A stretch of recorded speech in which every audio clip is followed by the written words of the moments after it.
Sir board of construction workers అని ఒకటి government of AP in the guidelines of government of India ఒక board ఒకటి create చేశారు. ఈ all construction workers related all professions అంటే right from electricians అవ్వచ్చు, మేస్త్రి పని చేసే వాళ్ళు అవ్వచ్చు, అలా రకరకాల టైల్స్ పని చేసే వాళ్ళు అందరినీ కలిపి ఒక బోర్డు ఒకటి క్రియేట్ చేసి అందులో ఒక ఫండ్ క్రియేట్ చేసి ఇలాంటి ఇన్సూరెన్స్ స్కీమ్ కోసం ఆయన అడిగేది అది సార్. యాక్చువల్లీ ఒక ఐడి కార్డు ఇచ్చి ఆ ఇన్సూరెన్స్ స్కీమ్ని ఆ బోర్డ్ ఫండ్ నుంచి ఇస్తాం. అంటే ప్రైవేట్ ఇన్సూరెన్స్ ఉన్నా లేకపోయినా ఆ board will support their accidental risk అనేది ఒక ఒక ఒక వెరీ గుడ్ ట్రెడిషన్ ఉండింది సార్ మన స్టేట్లో.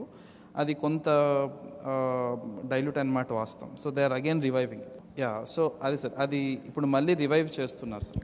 సో మీరు అడిగిన దాన్ని ఆల్రెడీ గవర్నమెంట్ చాలా సీరియస్ తీసుకొని ఆల్రెడీ స్టార్ట్ చేసింది. త్వరలో మీకు కూడా తెలుస్తుంది. మేము కూడా మీటింగ్ పెట్టి అందరికీ బోర్డ్ ఆఫ్ కన్స్ట్రక్షన్ వర్కర్స్ ఉన్న ఆల్ అసోసియేషన్ పిలిపించి నేను మీటింగ్ పెట్టాలి. అది జీవో వస్తే నేను మీటింగ్ ఆర్గనైజ్ చేస్తాను సార్. వాళ్ళు అడిగిన రెండోది సార్, ఈ ఐటీఐస్లో వాళ్ళు చదువుతున్న పిల్లలకి వీటికి మనకి ఎవ్రీ మంత్ మనం మేళా పెడుతున్నాం సార్, జాబ్ మేళా. స్పెసిఫిక్గా ఈ ట్రేడ్ గురించి నేను ఫోకస్డ్గా ఒక మేళా ఒకటి నేను ప్లాన్ చేస్తాను సార్. సో దట్ అంటే ఈ వృత్తిలో ఉన్న వాళ్ళ కోసం, మీ పిల్లల కోసం సంబంధించి ఒక రోజు పెట్టి ఒక జాబ్ మేళా ఒకటి ప్లాన్ చేస్తాం. అది సార్. Third one regarding land for their building sir. ఇలా ఒకసారి రిక్వైర్మెంట్ తీసుకొని నేను I will plan and then I will get back to you sir. ఈ land for association building house sites అవన్నీ ఆల్రెడీ మనకి ప్రతి ఒక్కరిలాగా రేషన్ కార్డు ఉంటే you are eligible to apply. Last time కూడా తీసుకున్నాను, నేను చూశాను యాక్చువల్లీ మీ పేర్లకు సంబంధించి ఎవరెవరికి ఏమేమి హౌస్ సైట్స్ వచ్చాయనేది. ఇంకేమన్నా మిగిలినా కూడా గవర్నమెంట్ నుంచి జీవో వస్తేనే మనం అలాట్ చేసుకుంటాం. అది నా లెవెల్లో అయిపోతుంది, కలెక్టర్ లెవెల్లోనే. So will take care of that sir. Sir if you permit I will request నా కృష్ణతేజ గారు, జాయింట్ సెక్రటరీ, టు స్పీక్. గౌరవ ఉప ముఖ్యమంత్రివర్యులు శ్రీ పవన్ కళ్యాణ్ గారికి, గౌరవ జిల్లా కలెక్టర్ శ్రీ షణ్మోహన్ గారికి, గౌరవ ఓఎస్డీ గారు శ్రీ వెంకటకృష్ణ గారికి, ప్రేమితులందరికీ నమస్కారం. ఈ వేదిక నుంచి మీ అందరితో ఒక 2 అనుభవాలని షేర్ చేసుకుందాం అనుకుంటున్నాను. కరెక్ట్గా 3 నెలల కిందట తెల్లవారుజామున ఒక జిల్లాలో ఒక 3 ఉపాధి శ్రామికులు నడుచుకుంటూ వెళ్తున్నప్పుడు ఒక ఆటో వచ్చి వాళ్ళని గుద్దటం వల్ల ఆ 3 ఉపాధి శ్రామికులు చనిపోవడం జరిగింది. చనిపోయిన వెంబటనే దాదాపు ఒక 6-7 గంటల్లో గవర్నమెంట్ నుంచి వాళ్ళకి రావాల్సిన కాంపెన్సేషన్ మనం వాళ్ళకి ఆ కుటుంబానికి అందించాం. కాకపోతే ఉన్న జీవో ప్రకారం గవర్నమెంట్ నుంచి వచ్చే కాంపెన్సేషన్ 50,000 రూపాయలు. ఈ విషయం డిప్యూటీ సీఎం గారికి తెలిసిన వెంబటనే డిప్యూటీ సీఎం గారు ఇచ్చిన ఇన్స్ట్రక్షన్ 50,000 నుంచి మనం మ్యాక్సిమం ఎంతవరకు ఇవ్వచ్చు అంటే 50,000 నుంచి 2 లక్షల దాకా ఇవ్వచ్చు అని చెప్పినప్పుడు సార్ స్పెషల్ ఇన్స్ట్రక్షన్ ఇచ్చి మనం ఆ 3 కుటుంబాలకి 2 లక్షల దాకా కాంపెన్సేషన్ చెల్లించడం జరిగింది. అదే రోజు సార్ ఇన్స్ట్రక్షన్తో ఇంక నుంచి ప్రమాదవశాత్తు ఏ ఉపాధి శ్రామికుడు చనిపోయినా సరే ఈ జీవో 10 ఏళ్ళు 15 ఏళ్ళ నుంచి మారకుండా ఉన్న జీవోని మార్చి 50,000 కాంపెన్సేషన్ నుంచి 2 లక్షలకి పెంచడం జరిగింది.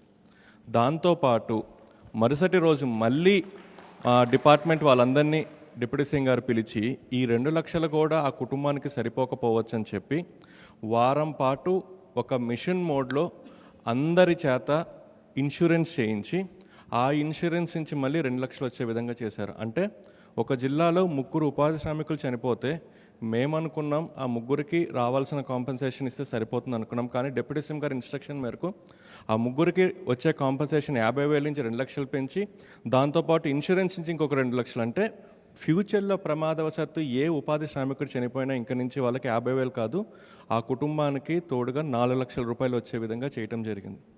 రెండో అనుభవం, పిఠాపురంలో ప్రమాదవశాత్తు ఒక ఎలక్ట్రీషియన్ చనిపోయారు. చనిపోయిన తర్వాత ఆయనకి కాంపెన్సేషన్ ఇచ్చారు. జిల్లా కలెక్టర్ గారు ఫోన్ చేసి సార్ ఆ ఇష్యూ క్లియర్ అయిపోయిందని చెప్పారు. అయిపోయిందని చెప్పిన తర్వాత కూడా సార్ మమ్మల్ని పిలిచి అసలు ఎంతమంది ఎలక్ట్రీషియన్లు ఉన్నారు, నిజంగా ఎలక్ట్రీషియన్ కనుక ఒక ఇన్సులేటెడ్ గ్లో వేసుకుంటే చనిపోయేవాడా, మంచి మంచి ఇన్సులేటెడ్ ఇన్స్ట్రుమెంట్స్ వాడుంటే చనిపోయేవాడా, ఇన్సులేటెడ్ షూ వేసుకుంటే చనిపోయేవాడా అని చెప్పి ఒక సర్వే చేయించి సర్వే ప్రకారం ఉన్న 323 మంది ఎలక్ట్రీషియన్స్ని ఐడెంటిఫై చేసి ఇంకా పిఠాపురంలో ఏ ఎలక్ట్రీషియన్ చనిపోకూడదు అని చెప్పి మీకోసం ఈరోజు ఇన్సులేటెడ్ ఎక్విప్మెంట్ని, ఎలక్ట్రికల్ ఎక్విప్మెంట్ని, ఇన్సులేటెడ్ గ్లౌస్ని, ఇన్సులేటెడ్ షూస్ని, దాంతోపాటు ఇన్ని చేసిన ఇంకా ప్రమాదవశాత్తు ఎవరైనా పొరపాటున చనిపోయినా మీ అందరికీ ఇన్సూరెన్స్ని స్వయంగా ఆయన అరేంజ్ చేయటం జరిగింది.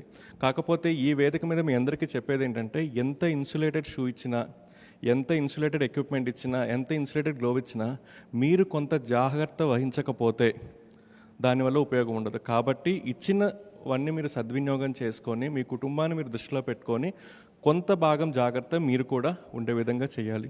Sir, thank you so much for giving me this opportunity sir. Pithapuram నుంచి వచ్చేసిన మీ అందరికీ నా హృదయపూర్వక నమస్కారాలు. నాతో పాటు ఇక్కడ ఆసీనులైన కృష్ణతేజ గారికి, కలెక్టర్ షణ్మోహన్ గారికి, ఓఎస్డి వెంకటకృష్ణ గారికి అందరికీ నా హృదయపూర్వక నమస్కారాలు. మన పిఠాపురంలో గత ఏప్రిల్లో మల్లాం గ్రామంలో రిపేర్కి అని వెళ్ళి, హౌస్ హోల్డ్ రిపేర్కి అని వెళ్ళి ఆయన చనిపోవడం నాకు చాలా బాధ కలిగించింది. అంటే ఇలాంటి సంఘటనలు మనం జాగ్రత్తలు తీసుకోకపోతే జరుగుతూ ఉంటాయి. నేను అడిగాను అసలు ఎలా జరిగింది ఏంటి అని అడిగాను. అడిగినప్పుడు ఇంటికి ఎవరో పిలిచారు, చేస్తూ ఉంటే షార్టేజ్ జరిగింది, ఆ లీక్ వల్ల ఇట్లా అయిపోయింది అని. నాకేమనిపించిందంటే బేసిక్గా నేను మీ అందరికీ ఎప్పటి నుంచో తెలుసు, బేసిక్గా శ్రామికులకి ఎవరైతే కష్టపడతారో వాళ్ళ ప్రాణాలు పణంగా పెట్టి చేస్తారు, వాళ్ళకి సెక్యూరిటీ ఉండాలని ముందు నుంచి నేను కోరుకునేవాడిని. అది నేను సినిమాలో ఉన్నప్పుడు కావచ్చు, వ్యక్తిగతంగా కావచ్చు, ఒకసారి మేము ఏదైనా ఆఫీసుల్లో పనిచేస్తున్నప్పుడు కావచ్చు, షూటింగ్లో కావచ్చు, ఇల్లు కడుతున్నప్పుడు కావచ్చు. మొన్న ఈ ఆఫీస్ కడుతున్నప్పుడు కూడా చాలామంది స్టాఫ్కి అసలు హెల్మెట్స్ లేకుండా కడుతున్నారు. ఎలక్షన్ టైంలో నేను దృష్టి పెట్టలేకపోయిన తర్వాత అయిన తర్వాత చూస్తే అందరికీ సేఫ్టీ షూస్ ఒకటి, హెల్మెట్ అందరికి ఇవ్వడం జరిగింది. సో నాకు అది గుర్తొచ్చింది. బేసిక్ ఇలాంటి ఎలక్ట్రీషియన్ అనేది చాలా ప్రమాదకరమైన ఉద్యోగం. అది అన్ని ప్రమాదకరమైనవి, కానీ ముఖ్యంగా తెలిసి ఎక్కడ లీక్ ఉందో తెలియదు, ప్రమాదకరమైనది ఎలక్ట్రిసిటీ.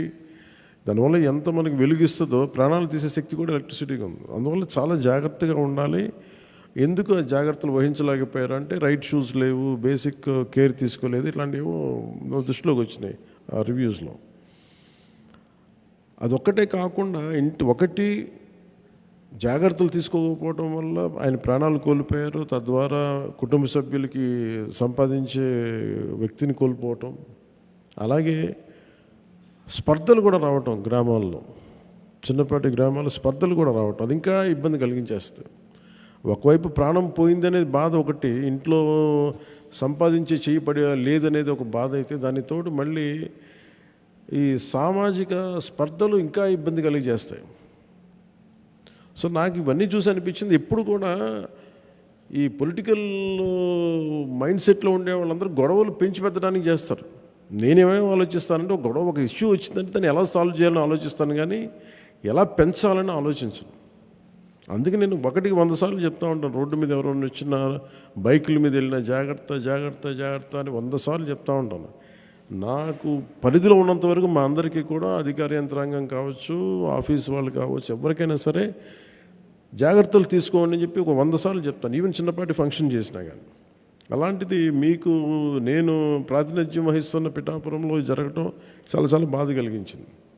సో వెంటనే నేను మన పేషీ దృష్టికి తీసుకెళ్ళగానే కృష్ణతేజ గారు కానీ, అలాగే మన షణ్మోహన్ గారు కానీ, వెంకటకృష్ణ గారు కానీ, పేషీ అందరూ కూర్చొని మాట్లాడుకుంది ఏంటంటే ముందస్తుగా ఏం చేయాలి.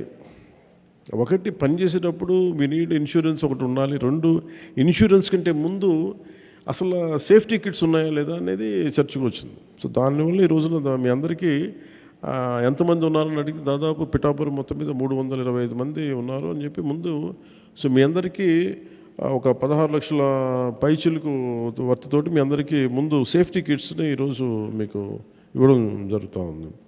ఇన్ని జాగ్రత్తలు తీసుకున్నా కానీ ఏదైనా ఇన్సిడెంట్ జరిగితే, ప్రాణాలు కోల్పోతే అట్లీస్ట్ మనం అంటే ఇప్పుడు ఇచ్చేదేమో మన దగ్గర నుంచి వచ్చేదేమో 2 లక్షల బీమా ఉంటుంది. ఇది కాకుండా రేపొద్దున మీకు చంద్రన్న బీమా పథకం ఉంటుంది, ఆరోగ్య పథకం ఉంటుంది, అవన్నీ మీకు ఆల్మోస్ట్ 25 lakhs వర్త్. అది మన హెల్త్ ఇన్సూరెన్స్ అదొకటి. So we have enough security తీసుకుంటున్నాం, ఆ ప్రయత్నంలో ఉన్నాం. సో అందువల్ల మీ అందరికీ ఆ జాగ్రత్తలు తీసుకుంటారని, అలాగే మీరు చెప్పింది కూడా భవన నిర్మాణ కార్మికుల సంక్షేమ నిధిని తిరిగి రివైవ్ చేయమని కోరుకుంటాం. అది నా ఆశయం కూడా. అది దాన్ని ఇనిషియేట్ చేసాం. త్వరలో చీఫ్ సెక్రటరీ గారితో మాట్లాడి అది కూడా మీకు తెలియజేస్తాను. ఎందుకంటే మనకి అసోసియేషన్స్ పెట్టుకుంది అందుకు. గత ప్రభుత్వం కూడా మీరు చూశారు కదా, వాళ్ళకి ఏమాత్రం బాధ్యత రాహిత్యం, వాళ్ళు పట్టించుకోలేదు. ఉన్న మీ డబ్బులను కూడా వాళ్ళు దారి మళ్లించేశారు. మీ డబ్బులే మళ్ళీ మీకు ఇచ్చారు. ఇలా అన్నీ చేసుకుంటూ వెళ్ళిపోయారు. మనం ఇప్పుడు చేస్తున్నది ముఖ్యంగా ఏంటంటే కరెక్షన్ చేస్తున్నాం. అసలు వాళ్ళు చేసి అస్తవ్యస్తంగా చేసినాయి తిరిగి క్రమంలో పెడుతున్నాం. సో అందుకని మీరు చెప్పింది అలాగే మీరు అడుగుతుంది. ఇంకోటి ఆర్గనైజేషన్ గురించి అడుగుతా ఉన్నారు. మనం మీటింగ్లు పెట్టుకోవాలంటే దాన్ని కూడా దృష్టి సారిస్తాం. ఒకసారి కలెక్టర్ గారిని కూడా ఎలా ఒక పాసిబుల్ సొల్యూషన్ ఎతకండి, దానికి కూడా ఎలా చేద్దాం అనేది. అదే వాళ్ళు మీటింగ్స్ పెట్టుకోవడానికి అదొకసారి చూడండి, అది ఎలా ఎలా ఎలా ఎలా ఉంటుందో. నేను ఆ బాధను అర్థం చేసుకొని ప్రతిసారి ఇంకో ఏదో గుడిలో పెట్టుకోవడం కాకుండా ఒక పర్మనెంట్గా ఒకటి ఉంటే బాగుంటుంది. దానికి ఏం చేయాలి ఒకసారి ఆలోచించండి దాని మీద. మీ అందరికీ ప్రత్యేకించి నా జాగ్రత్తలు తీసుకొని అదొకటే మిమ్మల్ని వేడుకుంటూ ఉన్నాను. ఎందుకంటే మీరు ప్రాణాలు పోతే తిరిగి రావు. అందుకని మనందరం అర్థం చేసుకొని సాధ్యమైనంత మన చేతుల్లో ఉన్నంత వరకు ఎంత జాగ్రత్తలు తీసుకోవాలో జాగ్రత్తలు తీసుకోండి. అండ్ సేఫ్టీ ఎక్విప్మెంట్ దయచేసి వాడండి. అలాగే ఈ ఐటీఐ చదివిన వాళ్ళు కానీ వీళ్ళందరూకి ఏదన్నా జాబ్ మేళా లాంటిది ఉంటుంది అని బాగున్నారు. అది నేను చాలా రోజు నుంచి అనుకుంటా ఉన్నాను. ఇది ఒక ఐటీఐకే కాదు, మిగతా పాలిటెక్నిక్ అన్నిటికీ కూడా కన్సిస్టెంట్గా ప్రతి 4-5 నెలలకి 6 నెలలకి ఒక జాబ్ మేళా పెట్టాలనేది నేను వర్కౌట్ చేస్తాను. అది త్వరలోనే ముందుకు తీసుకొస్తాను మీ దగ్గరికి. 3 నెలలకు ఒకసారి పెడతాను. సో మీ అందరికీ మరోమారు ధన్యవాదాలు తెలుపుకుంటూ సెలవు తీసుకున్నాం.